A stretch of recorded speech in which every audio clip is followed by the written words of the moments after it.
Hi!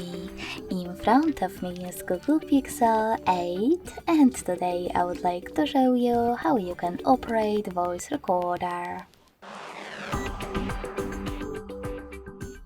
Begin by opening Recorder app and selecting Allow in the pop-ups.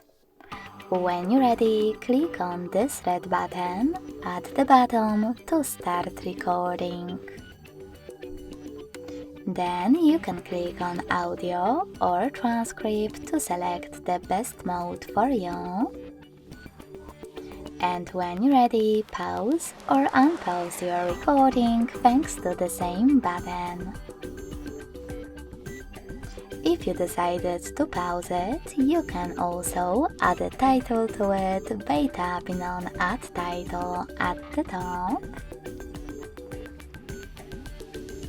And even enable location tag by hitting on Add Location and selecting while using the app or only this time in the pop-up.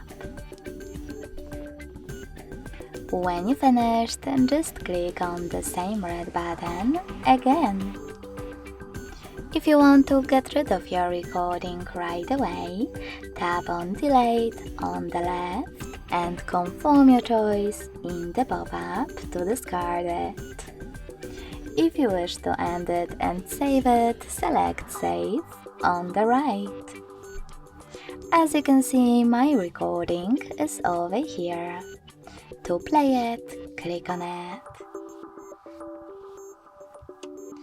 If you wish to delete it instead, you need to hold it. Click on this bin icon at the top right corner and confirm your choice in the pop-up. Thanks so much for watching. If you enjoyed this video, don't forget to leave a like, comment and subscribe. Bye!